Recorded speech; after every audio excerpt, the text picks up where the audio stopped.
friends, I am Ayush Porwal. Today I will teach you about Industrial Employment Standing Order Act 1946 for the upcoming UPSC PFO exam. So we will divide it in 9 parts. The first part is standing order. Second is its applicability, where it is applicable. Third is certifying officer, by whom this act will be certified. And fourth is the submission of draft standing order.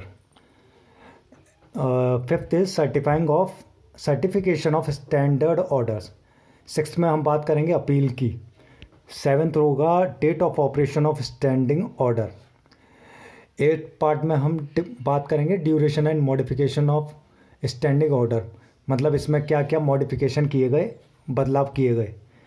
Nine में इसके बारे में penalties की बात की जाएगी कि क्या क्या पेनल्टीज़ लगती हैं इस पर.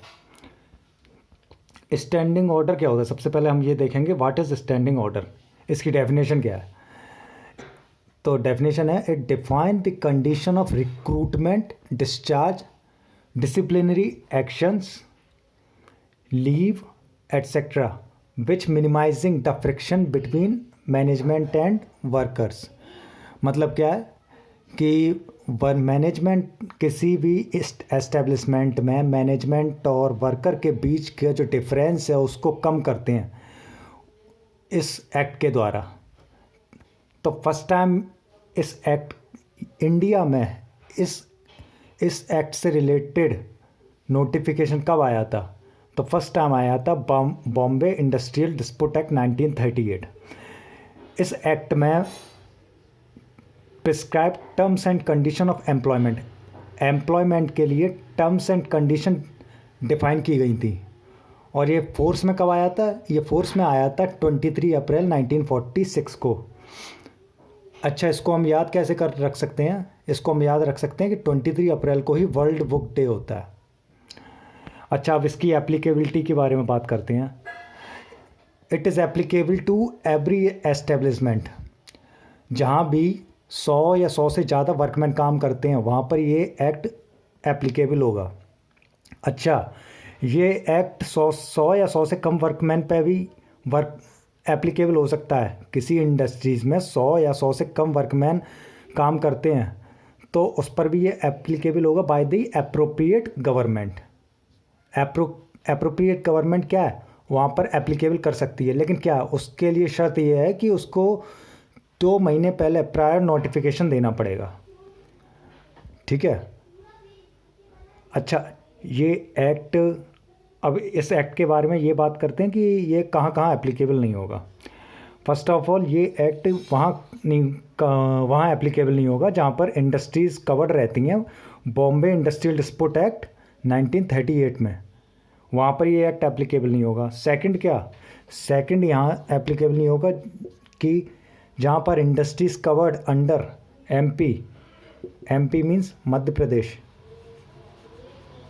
प्रदेश industrial employment standing order act 1961, ये यहाँ भी एप्लीकेबल नहीं होगा. ठीक है. अच्छा, अब बात करते हैं सर्टिफाइंग ऑफिसर की. इसमें सर्टिफाइंग ऑफिसर कौन होता है. सर्टिफाइंग ऑफिसर होता है लेबर कमिश्नर हो सकता है, और रीजनल लेबर कमिश्नर हो सकता है, या फिर कोई भी any other officer appointed by central and state government. Central या स्टेट गवर्नमेंट से कोई भी ऑफिसर जिस अपॉइंट हुआ हो वो सर्टिफाइंग ऑफिसर हो सकता है. अच्छा, एक चीज़ और, हम लोगों ने जब भी हम लोग गवर्नमेंट फॉर्म भरते हैं, सरकारी फॉर्म जब भी भरते हैं, तो उसमें लास्ट में टर्म्स एंड कंडीशंस आता है. हम लोगों ने देखा होगा एक ऑप्शन रहता है आई एक्सेप्ट का, और एक ऑप्शन रहता है आई डू नॉट एक्सेप्ट का. अच्छा, हम लोग है ना क्या करते हैं, हम लोग सर्टिफाई करते हैं. आई एक्सेप्ट हम लोग है ना अप्रूव करते हैं. तो ये जो कंडीशंस हैं ये सर्टिफाई की जाती हैं किसके द्वारा, सर्टिफाइंग ऑफिसर के द्वारा. और ये वही सर्टिफाइंग ऑफिसर की बात हम लोग यहाँ कर रहे हैं. ये जो था ना थर्ड नंबर पर सर्टिफाइंग ऑफिसर की, ये सर्टिफाई करने का जो टर्म्स एंड कंडीशंस होती हैं किसी भी ऑर्गेनाइजेशंस की, या उसको सर्टिफाई करने का काम कौन करता है, ये सर्टिफाइंग ऑफिसर. इस एक्ट का जो सर्टिफाइंग ऑफिसर है वो करता है. अच्छा, इसके लिए एक, अब इसको सर्टिफाई करने के लिए कुछ